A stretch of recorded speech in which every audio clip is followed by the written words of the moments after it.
The metaverse is undoubtedly one of the most controversial things in tech, but now Bill Gates has disclosed that the metaverse might happen a lot sooner than we think. In a recent post published on his personal website, Bill Gates said, "I predict most virtual meetings will move from 2D camera image grids, which I call the Hollywood Squares model, to the metaverse, a 3D space with digital avatars." He believes that most workers will have their virtual meetings within the metaverse in the next 2 or 3 years. He noted that the COVID-19 pandemic has already revolutionized the workplace, with most companies now offering flexibility for employees who want to work remotely. Gates wrote that those changes will only intensify in the years to come, and remote working will pull more and more people into the metaverse. There's still some work to do, but we're approaching a threshold where the technology begins to truly replicate the experience of being together in the office, said Bill. He believes that working in the metaverse will be a significant step up from what we currently get with most video conferencing platforms like Zoom or Microsoft Teams. In the metaverse, you would have a 3D avatar that would be able to attend meetings in a virtual office space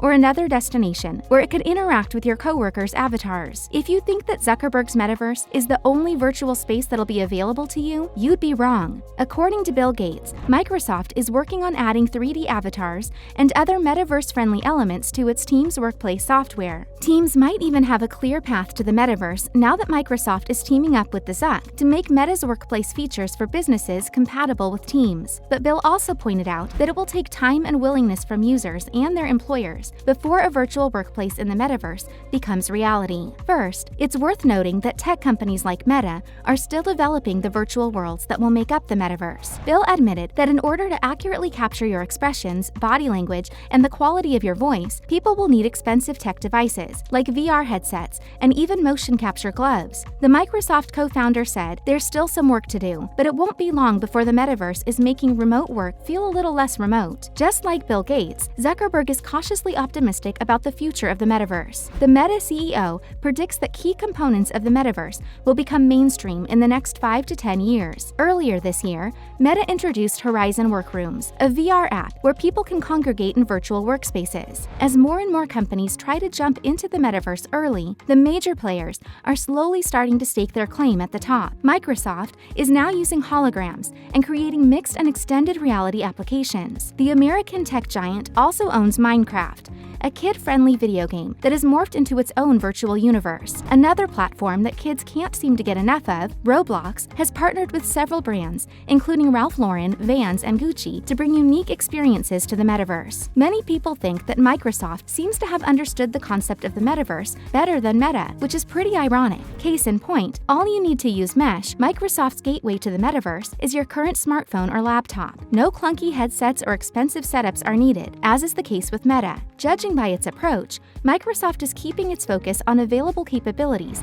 and enterprise applications over Meta's vision of total lifestyle adoption. Currently, Microsoft Teams has over 145 million daily active users, whereas the total number of installed VR headsets is less than 17 million. From these numbers, Mesh for Microsoft Teams has a possible user base of more than 8 times the number of users Meta could hope to reach with its VR headsets. And then there's the issue of privacy, which Meta, in its Facebook days, was notoriously known for. Whistleblower Frances Haugen released internal documents that outlined Facebook's inconsistent application of moderation policies, accusing the company of prioritizing growth over safety. Meta has assured its users of its commitment to data privacy in the metaverse, saying that it will minimize the amount of data collected, build tech to enable privacy-protective data uses, and give people transparency and control over their data. But unfortunately, that may not be enough to reassure most future users. On the flip side, Microsoft is actually a market leader in data privacy. According to Global Data's social media thematic scorecard, Microsoft comes in at second place when ranked by the 10 themes that matter the most to the social media industry.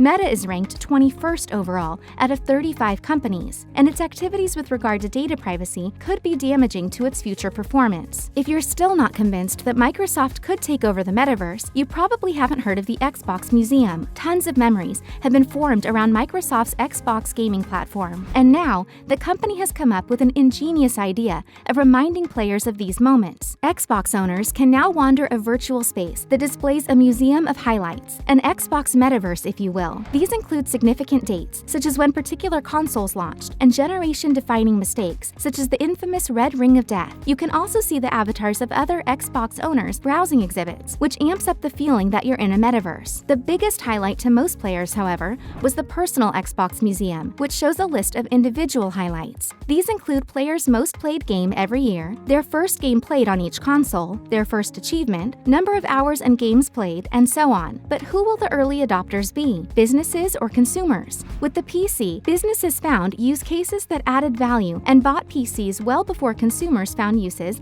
for expensive computers at home. The opposite was true for the smartphone, with consumers buying Apple iPhones personally and effectively forcing enterprises to make the software they needed work on them. To this point, VR has been dominated by consumers, with Meta's Oculus brand gearing towards consumers from both an operational and pricing perspective. As we'd mentioned earlier, that has led to millions of devices sold, so it's hard to argue with that strategy at the moment. On the other hand, Microsoft has geared its VR and AR strategy to business use cases like engineering and construction, with a higher price point to match. These are high-value use cases for immersive technologies that are already helping build out the high end of the industry, but they're lower volume than consumer VR today. Microsoft isn't new to the virtual and augmented hardware business either. It makes the HoloLens, a leading AR headset, while providing technology to third-party manufacturers for its VR technology, which is known as mixed reality. Microsoft isn't currently a big player in VR hardware, but it could easily acquire a company like HTC and Pico and almost instantly have the hardware to compete with Meta in the enterprise market, or lean on third-party manufacturers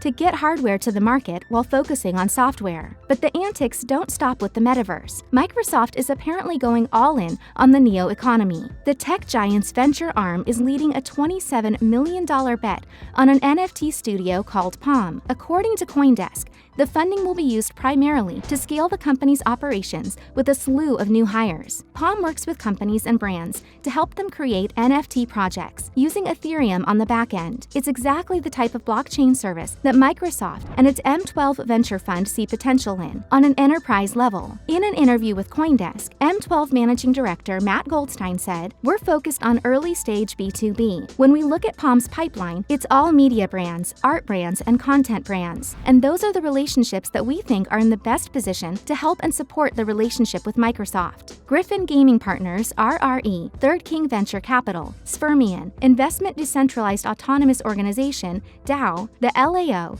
and Warner Brothers also participated in the funding round. Palm has already collaborated with some big names, including the Space Jam 2 NFT collection and an NFT project with DC Comics for its DC Fandom 2021 event. It will be interesting to see how Microsoft navigates these new waters of the metaverse and NFTs. And after diving into the deep end on all fronts, this is now a sink or swim situation for Microsoft. And we can't wait to see how it turns out. Until next time, keep balling.